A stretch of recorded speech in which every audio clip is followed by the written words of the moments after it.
My name is Joseph Constable. I'm Head of Exhibitions here at the Warr Pavilion, and this is Minoru Nomata's exhibition Windscape in our first floor gallery. How do our imaginations manifest through our built environments? Is it possible to conceive of a world in which humans no longer exist? What remains of human creation will be left within this intangible world located somewhere after the future? These are just some of the questions that Nomata's work stimulates, who over the course of 30 years has had a visionary painting practice that asks questions about the difference between imaginary and concrete realities, between the spaces that we build and inhabit, and also the dreamlike rhythms that shape and suffuse them. This exhibition at the Warr Pavilion is Nomata's first major solo presentation outside of Asia, and we're bringing together a series of 13 works made over 30 years from 1992 to 2022.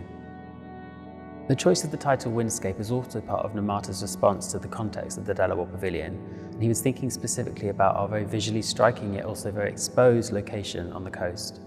And the three display structures that you can see in the exhibition are intended to evoke the forms of ship masts, with a wire network that connects them above, gesturing towards the sightlines that one might encounter whilst navigating a shipyard. And these mast-like forms also speak to the geometries of our Grade 1 listed modernist building, as of course do the imaginary architectures that we encounter within each of Nomata's compositions in the gallery.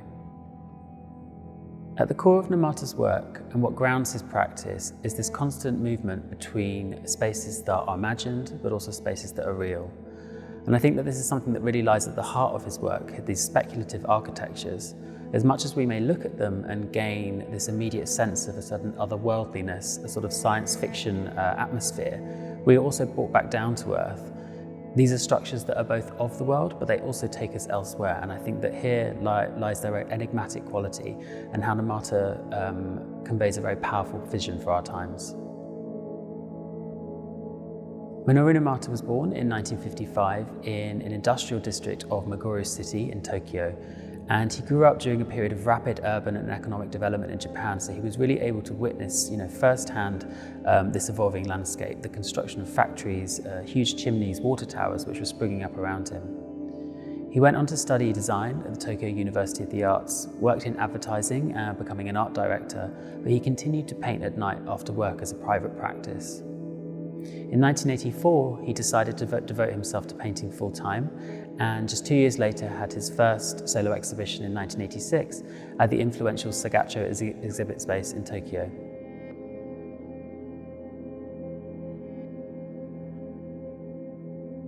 The inspirations and influences that Nomata draws upon are far-reaching. In some of his earlier works, he drew upon elements from Greek and Roman architecture, specifically the notion of the classical ruin, whilst in other works he references medieval and Renaissance painting. Another aspect of Minoru's work that's incredibly striking when we look at his compositions is their strong atmosphere and ambience. And this connects to his interest in music, or the kind of more immaterial forms that inspire him when he's making. He's particularly inspired by the ambient compositions of musicians Brian Eno, and also the so-called furniture music of the French minimalist composer Erik Satie. Another key influence that Nomata has cited throughout his career, and which perhaps connects to seeing industrial architecture springing up around him during his youth, is the work of the American modernist painter Charles Sheeler. And Sheeler was someone that Nomata discovered during his studies in Tokyo, together with other American modernists like Leonard Feininger. And the particular reference of Charles Sheeler connects to a movement that he coined called precisionism. And precisionism was the first indigenous modern art movement in the United States. It was an early American contribution to the rise of modernism. And as a style, it really celebrated the new American landscape of skyscrapers, bridges and factories, which no doubt aligned with Nomata's own experience of a rapidly developing Tokyo cityscape. Many of the speculative architectures that Nomata paints are set within vast landscapes. These are structures that appear to have been abandoned, no longer functional, or even existing as these sealed fortresses that are impenetrable from the outside. And this ambiguity remains a constant throughout Nomata's work. We're never quite sure whether life is present within these towering structures, or whether this is a moment when humans no longer exist. Is this a post-apocalyptic world where the buildings that we once created are the only remnants of our past existence? Or are these buildings under construction, full of life from inside?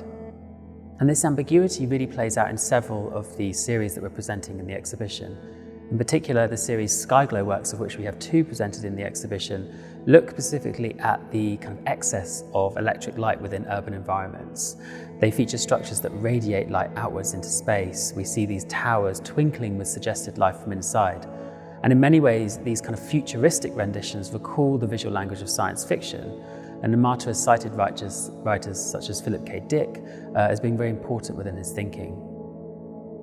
Another important theme within Nomata's work, and one that we really wanted to highlight in this exhibition, is the aerodynamic nature of many of these structures. We can see that in series such as Perspective and Points of View. For example, in Perspective 24, which Nomata really saw as a central work in the selection for the show, we see this giant sail attached to a grounded base. It's set against a sky that shifts from ominous darkness to light blue and clouds at the top. Similarly, in Points of View 10, we see this incredible curved structure that's supported by scaffolding from below, evoking the form of a sail, but this time rendered in smooth concrete. In each of Nomata's paintings, he expertly choreographs light, contrast, and shadow. And this is particularly relevant to 2 paintings that were presented, the most recent in the exhibition from 2022, from the series Geka, which means under the moon in Japanese. In speaking about this series of work, Nomata says, "The moon represents something constant. Life on Earth advances and retreats, but the moon doesn't change. While earthly civilizations come and go, the moon remains uncivilized. Let us not forget that terrestrial life itself may have come from a comet that crashed into the Earth." I think this comment really wonderfully highlights the continuity of time on Earth, its persistence as a self-sustaining organism in spite of our human activity, but also the fact that we are in essence otherworldly, we came from elsewhere. And I think that what Nomata really highlights in his work is our innate connection to and responsibility for our environment. Although many of his works envision a future that's uncertain, a lot of his works can feel quite dark and ominous, our existence may remain unknown, but there's always an element of hope that's inscribed in each of these works through their powerful ambience, form, and resonant glow. There's really a beauty that Nomata is highlighting in a world that he feels we have a collective responsibility to keep alive.